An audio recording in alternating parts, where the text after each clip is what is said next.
The notification had appeared on Emma's phone 3 days ago. A message from her best friend Sarah with nothing but a time, a place, and the words, "Trust me on this one." Now Emma sat in the corner of Riverside Café, her hands wrapped around a coffee cup she had not touched, her phone clutched in her other hand like a lifeline. The cream sweater she wore was her nicest piece of clothing, borrowed from Sarah because her own wardrobe consisted mainly of worn jeans and faded t-shirts from her years working double shifts at the diner. She checked her bank account for the third time in 10 minutes. $18.42. That was all she had until payday in 5 days. The coffee in front of her had cost $4.50. She had enough for one more drink if her date ordered something, but that was it. If he suggested food, she would have to make an excuse and leave. Emma felt the familiar weight of shame settle on her shoulders. She was 27 years old and could barely afford coffee. Meanwhile, Sarah had described her blind date as successful, kind, and exactly what Emma needed.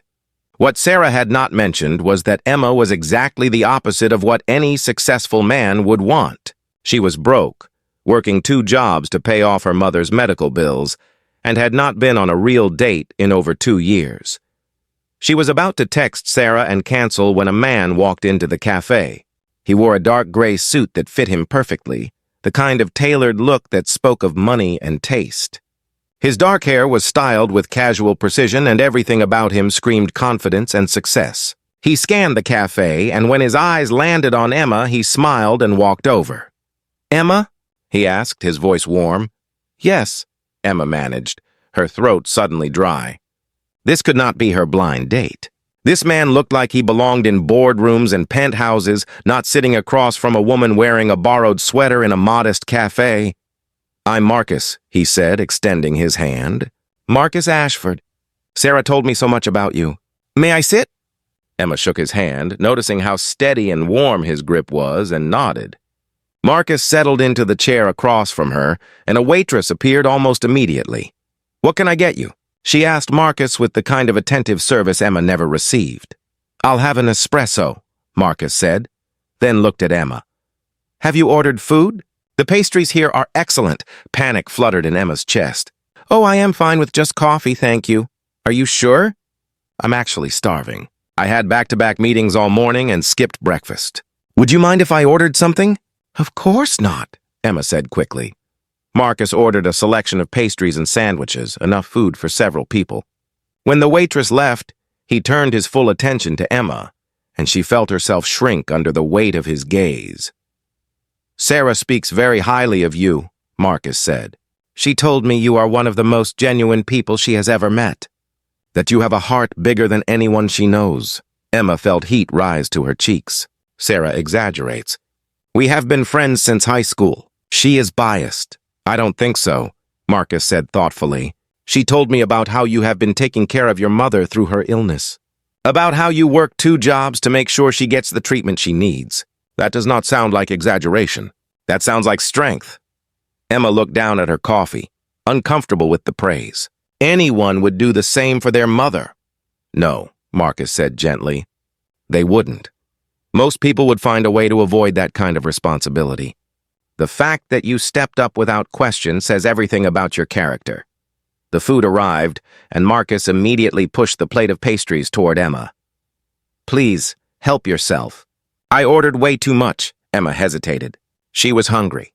She had skipped breakfast to save money, and the croissants looked incredible. But accepting food from a man she just met felt like charity, and her pride bristled at the idea.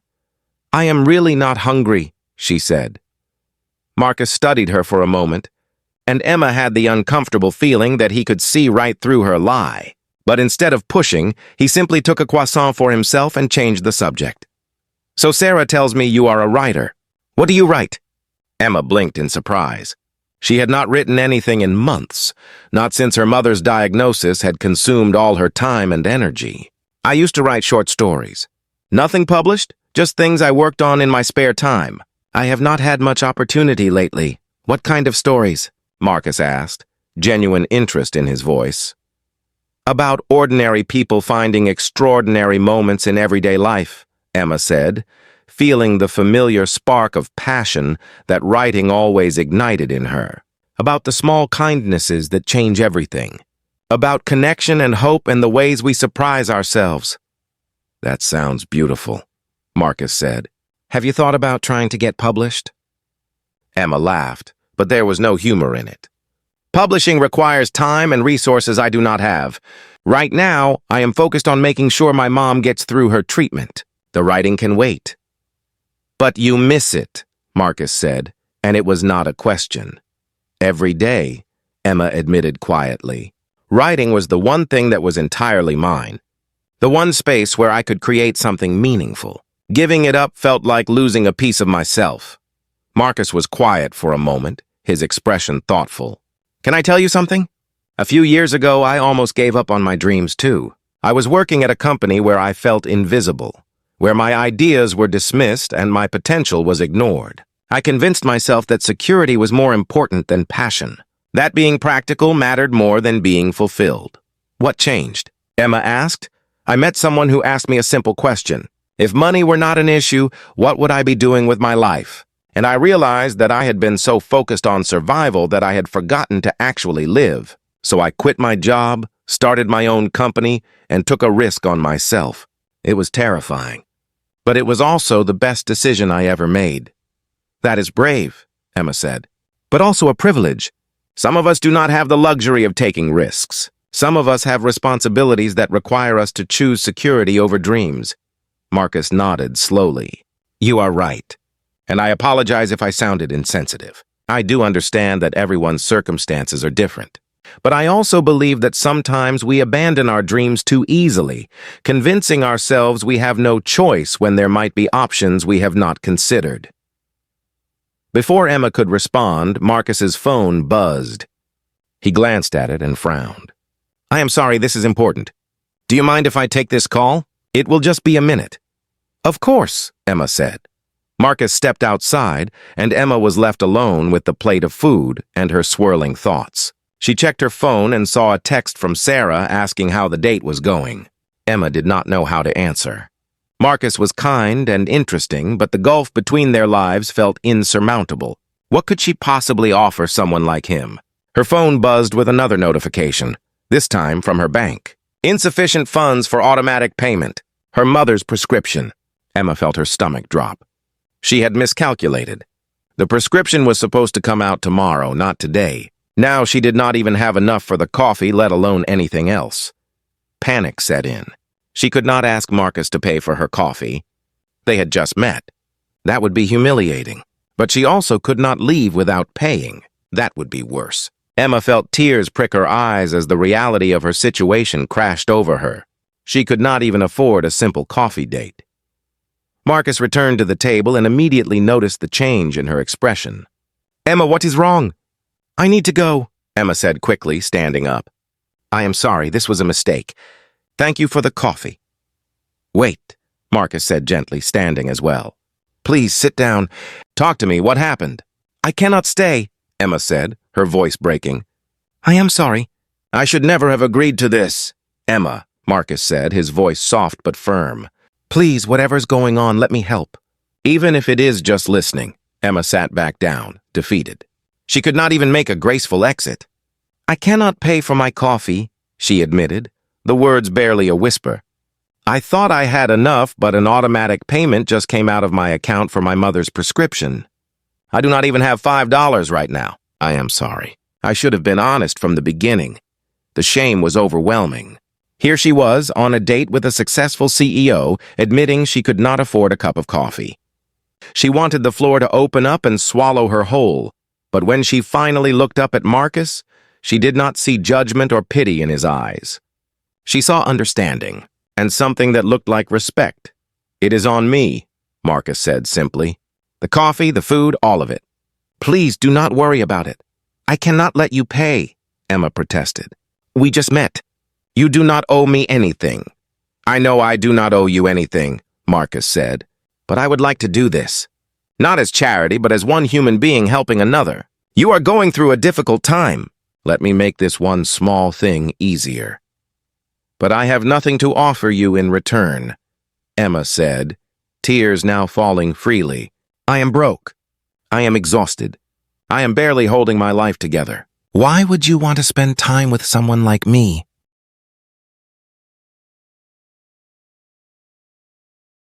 Marcus reached across the table and gently took her hand. Because in the 30 minutes we have been talking, you have shown me more authenticity and courage than I have seen in years. Because you are sacrificing your own dreams to care for someone you love.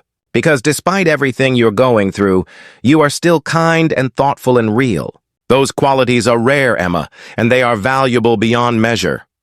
Emma looked into his eyes and saw sincerity there. I do not understand. You could be with anyone. Why would you choose someone with so many problems? Because problems are temporary, Marcus said gently. Character is permanent, and you have the kind of character I admire, the kind I want in my life. They talked for 2 more hours. Marcus ordered more food, insisting Emma eat, and slowly she relaxed enough to accept his generosity. She told him about her mother's cancer diagnosis, about the crushing weight of medical bills, about the dreams she had put on hold. Marcus listened without judgment, offering support and understanding without trying to fix everything. In turn, Marcus told her about his own struggles, about building his company from nothing, about the loneliness of success, about how wealth had not brought him the fulfillment he had expected, about how most people in his life saw him as a resource rather than a person. When the cafe began to close, Marcus walked Emma to her bus stop. Can I see you again? He asked. Are you sure? Emma asked. I meant what I said. I have nothing to offer you right now. No money, no time, no energy for fancy dates or exciting adventures. My life is work and taking care of my mom. That is all I can manage. That is enough, Marcus said. You are enough. Let me take you to dinner next week, somewhere you can relax and not worry about the cost. Let me help carry some of this burden you have been carrying alone. Why would you do that? Emma asked, still unable to fully believe this was real. Because you remind me of what matters, Marcus said. You remind me that success is not about how much money you make or how impressive your title is. It is about who you are when things get hard, about the choices you make when no one is watching. You are living a life of integrity and sacrifice, and that inspires me. I want to be part of that. I want to support you the way you support your mother. Over the following months, Marcus became a steady presence in Emma's life. He paid for dinners without making her feel small. He listened to her frustrations without trying to solve everything with money. He encouraged her to write again, setting up a small fund to cover her bills for 3 months so she could focus on finishing her short story collection. When Emma protested that it was too much, Marcus simply said, Let me invest in your talent. Consider it a loan if that makes you more comfortable. But I believe in what you are creating, and I want to help make it possible. Emma's mother eventually went into remission. The book Emma finished during those 3 months was picked up by a publisher. And Marcus, who had started their relationship by saying it is on me over coffee, continued to show up every day, not with money or solutions, but with the kind of steady, genuine love that Emma had never believed she deserved. Years later, when people asked how they met, Marcus would smile and say, She was the woman who taught me that the most valuable things in life cannot be bought. That authenticity and character matter more than any bank account, and that sometimes the best investment you can make is in someone who has nothing to offer but their genuine self. And Emma would add, He was the man who saw past my circumstances to the person underneath, who understood that needing help is not weakness, and who showed me that accepting kindness with grace is its own form of strength. Because that is what they learned together, sitting in that cafe over coffee Emma could not afford, that we all need help sometimes, that offering it freely is a gift, and that accepting it gracefully is an act of courage that can change everything. If this story moved you, please like, share, and subscribe for more heartwarming stories. Tell us in the comments about a time when someone's unexpected generosity or kindness made a difference in your life. Your stories remind us all of the power of compassion and human connection.